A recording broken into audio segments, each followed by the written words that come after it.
Hello and welcome to the Iceberg. I'm your host, Casey Stamp, along with my partner, Craig Smith. How you doing, Craig? Doing great. How you doing, Casey? I'm doing wonderful. Well, we certainly have a lot to talk about here tonight on our first show. First up, analysis of the game tonight against the Buffalo Sabres. We're going to talk about the Penguins' recent trade activity over the last few weeks and the days leading up to the trade deadline. We're also going to do some game predictions and finish off with answering some fan emails. All that and more coming up here right on the Iceberg. Welcome back. The Pittsburgh Penguins hosted the Buffalo Sabres tonight. A crucial game for both teams, perhaps more so the Sabres, trying to maintain a playoff spot. Big story tonight is James Neal scores his first goal as a Pittsburgh Penguin, and so does Zbynek Mikulek. Another big story, the return of Chris Kunitz after missing 13 games with a lower body injury. And the game started off fast-paced. The Sabres came out with a lot of energy, as they did the last time they played the Penguins. Rob Niedermayer scored to give Buffalo the early lead. The Penguins couldn't capitalize on a couple of power play chances in the first, and they even had a 5-on-3 chance, but just couldn't seem to pull the trigger. Why do you think that is? Well, you look at the Sabres, and they've been struggling, especially on their power play. They had some really good penalty killing tonight, some strong defense, but aside from the Niedermayer goal, that was the only offense that they really had in the game, not to mention the especially strong goaltending of Marc-Andre Fleury, who's been on fire lately. He's been shutting down everyone, especially taking it to overtime, carrying the Pens, especially in the absence of Crosby and Malkin. So it's been strong goaltending. Absolutely. Getting that offense in now. Absolutely. And the second period was a bit of a different story. James Neal scores his first goal as a Pittsburgh Penguin, finally getting the monkey off his back, and I'm sure many of the fans were happy about that. He tied the game at 1.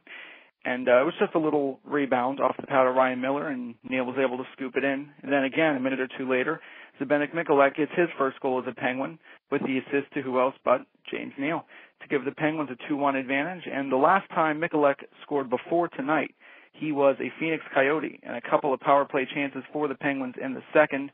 But again, they failed to score on the power play. But not to forget to mention, the Pittsburgh Penguins also killed off a couple in the second period. Best penalty killing in the league with an amazing 10 short-handed goals. Partner, what makes this Pittsburgh penalty kill so good? You're looking at the strong penalty killing skills of Zbynek Mikulek, who scored tonight, had an assist, had really strong play, looking at a really good forecheck, especially from guys like Dupuis and Talbot, who aren't afraid to get in there. Matt Cook, who's been controversial for our team, but has one of the best penalty killing records out of anybody. And just the overall chipping in of everyone on the team on penalty killing, on offense, on defense. Everybody chips in, and that's how we win games. Absolutely, a grinder-style PK, and that's what the Pittsburgh Penguins specialize in. Going into the third, the Sabres still had the advantage in total shots on goal. The Pens struggled tonight on the power play, as they had more chances in the third with the man advantage, but were unable to convert those to goals. Ryan Miller certainly played well in the third period, making a slew of saves, but at 13:06 of the third, Mark Letestu deflects a Zbynek Mikulek rocket in for the goal, and the Penguins would go up 3-1, which of course would be your final score. So the Penguins finally win one in regulation after being pushed to OT in 4 consecutive games, and our Iceberg player of the game tonight is James Neal. So a win here tonight, and as the players slowly come back from injury, one by one, of course, Bilesma said that Aaron Asham has now been symptom-free for a week, and Goddard will be coming back from his suspension soon. How, if at all, do you expect our playing style to change? I expect our playing style to mostly stay the same when we're talking about chipping in, getting everybody on the ice. You look, we had 3 players tonight, not just James Neal, but also Zbynek Mikulek and Mark Letestu, who had a goal and an assist. So that's one fight away from the Gordie Howe hat trick. So you're looking at that kind of offense, that kind of defense in the future, just the overall everybody chips in mentality, kind of us against the world thing. Yep, definitely, and that's what I believe it was Mikulek said, that many believe that the Pittsburgh Penguins could not do it without Malkin and Crosby, and of course I think they've been proving a lot of people wrong. They've been winning some games, had a lot of points, since their two stars have been out. And, even the games that they lose and they push it to overtime, that's still a point. That still gets us up in the standings.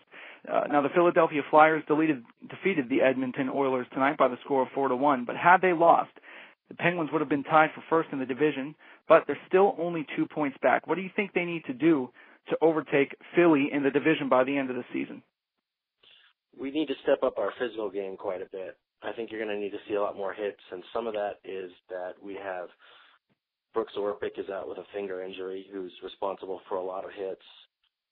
Goddard had that suspension that he's coming back from. We need to get more of our physical guys back on the ice. Aaron Asham's still recovering. Once we get some of our guys back, I think we're going to see a lot more of a physical game, and we need that to play against Philly. Absolutely. Well, the Penguins and Ray Shero in particular have been very busy in the days leading up to the trade deadline on February